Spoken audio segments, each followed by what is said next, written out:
Side ହୁଅ। ସାମ୍ବାଦିକ ସମ୍ମିଳନୀର ଆଭିମୁଖ୍ୟ ହେଲା ଯେ ଆମେ ଅଲ୍ ଓଡ଼ିଶା କେଉଁଟ କୈବର୍ତ୍ତ ଦିବର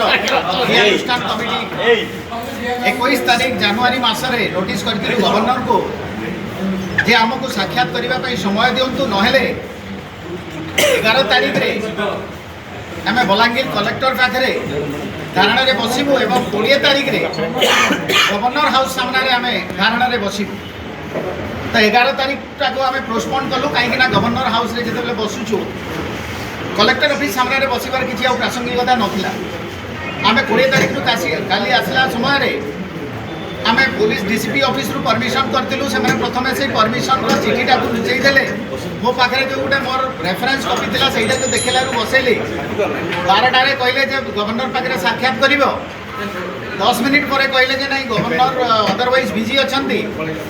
अन्य कहीं जण ऑफिसर साक्षात करिवे। आपण को प्रसंग रे गवर्नर को भेटे पे चाहुतले? आमे एक विशेष प्रसंग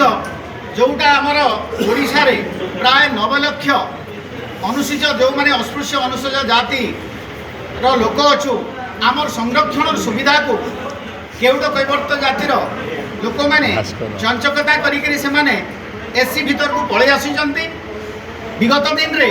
ओडिशा सरकार तांकर राड़ी नियारी घानी घिरिगिरा एमिति 9टा उपजाति को लेकरी ओबीसी लिस्ट रे रखी सारलेनी। 2टा उपजाति केउट कैवर्त केवल अछंती आ तांको मध्यरु वर्तमान ओडिशा सरकार रो स्वास्थ्य मंत्री भाव में जो आसीन अच्छा से 1978 मसीह हाईस्कूल कैरियर रू से जाति सर्टिफिकेट नहीं थिले। 1989 रे जेतेबेले चाकरी काल आरंभ कले पॉल्यूशन कंट्रोल बोर्ड रे आसिला असिस्टेंट साइंटिफिक ऑफिसर हिसाब रे सही समय भी जाति सर्टिफिकेट केउट ना रे नेले। किंतु दुखर कथा केउट कैवर्त को 17/12/2002 रे राष्ट्रपति महानुभव राष्ट्रपति दस्तखत कले से माने अनुसूचित जाति हेले बोली। किंतु 2002 मसीहा पूर्वर से केमिति हिसाब रे 78 मसीहा से सर्टिफिकेट नेले। आउ वर्तमान नियम अछि महाराष्ट्र सरकार versus Milind Chandrabhan case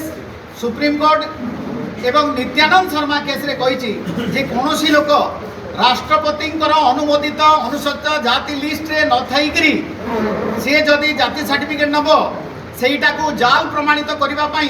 RDC माननकु civil court रो क्षमता देइछंती।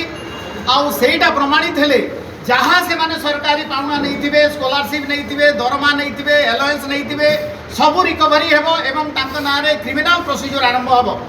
वर्तमान एलिगेशन जोटा अछि मुकेश महालिंगर नवेम्बर मासरू एनक्वारी रिपोर्ट आसी सारे से 78 मसीह फेक सर्टिफिकेट रे अछंती। किंतु आरडीसी ता ऊपर कौन कार्यानुष्ठान करूना एवं तांकर स्वास्थ्य मंत्री जो कैबिनेट पाह्यारे अछंती तार पदमर्यादार दुरुपयोग करिकरी सेटा को बंद करिकरी रखिछंती। तो आमे सरकार पाखरे गवर्नर जेहेतु अपॉइंटमेंट करंती मिनिस्टर को आमे तांको कहबा को चाहूतिलु आपनर आर्टिकल 63 64 163 164 अनुसार तांको बाहर करंतु एवं मिनिस्ट्री ऑफ काउंसिल जोटा तांको सजेस्ट करंतु एपरी जड़े जालियाती लोक को से माने मिनिस्ट्री रे न रखंतु। किंतु गवर्नर किंबा चीफ मिनिस्टर हमको समय देलेनी। आगामी दिन रे जदि तांको आमे 7 दिन भितर न दियंती पश्चिम ओडिसा रे आमे निया जळिबो तांकर कुशपुत्तलिका दाह हबो। आ विगत दिन रे ओडिसा रे दलित मानकर भोट जोटा हमर प्राय 60 लाख अछि सही माने कोनोसी ना कोनोसी जगह रे बीजेडी को विरोध करथिले बोली कि पश्चिम ओडिसा रे विरोधी रो तार पतन हेतिला। आगामी दिन रे ए जो सरपंच इलेक्शन अछि एनएससी रे अर्बन इलेक्शन अछि बीजेपी ताको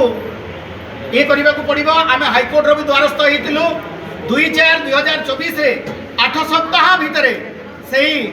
जो एनक्वारी रिपोर्ट कंप्लीट करबा को पाई कहितिले 8 सप्ताह जाई कि वर्षे पाका पाकी हला आमे 2-4 दिन भितरे कंटेम्प्ट करिवो। मोर कहवा माने एही सरकार जीरो टॉलरेंस कथा कहूची, सबका साथ सबका विश्वास कहूची। सुनो आपण जो कथा कहले आपण ए कथा को नै कि माननीय विचार हाईकोर्ट को जाइतिले हाईकोर्ट को तदन रिपोर्ट देई ना 8 सप्ताह भितर करबा पई कहला एनक्वायरी रिपोर्ट भी आसी छाड़ी छी। खाली प्रोक्लेमेशन बाकी अछि, घोषणा करिवे जे मुकेश महालिंग, जोगेंद्र बेहरा, महेश साहू, विभूत राय एमाने समस्ते जालियाती सर्टिफिकेट नहीं तांकर पाठ पढ़ी से चाकरी करते विभिन्न सुरक्षा माने संरक्षण सुविधा नहीं ना ना जदि आप माने माननीय न्यायालय ऊपर आप भरोसा अच्छी ताल आप तरबरिया भाव प्रेसमिट कर कथा कह कारण कौन आपण देखंतु हाईकोर्ट निर्देश देला 8 सप्ताह भितर 8 सप्ताह चली जाइछि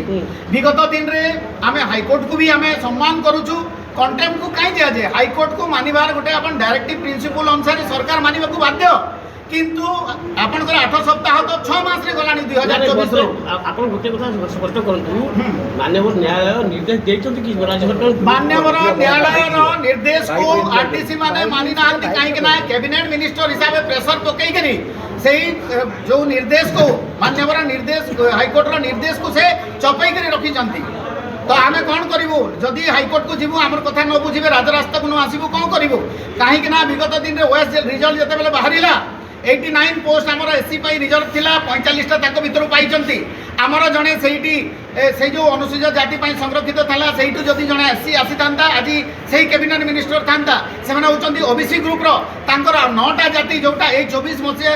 मसिया रे मार्च मासरे आपनकर घानी गिरगिरा को कहले ना कोनोसी सिनोनिम हेई परिबनी तांकर 9टा सबकास्ट को जेते बेले नेई करी ओबीसी रे रखिलेनी ए माने दीटा केउटो कइबर्त को काहे कि सामने पोष्य मित्र बाबरे रखुचंती आ खास करी जणे को कैबिनेट मिनिस्टर को काहे कि प्रोत्साहन दोचे ई सरकार आपण माने प्रथम माने सिद्धार्थ कहउछन जे हाईकोर्ट रो निर्देश को अवमानना करछिन राज्य सरकार हां आरडीसी अवमानना करछंती हमर ओडिसा सरकार अवमानना करछंती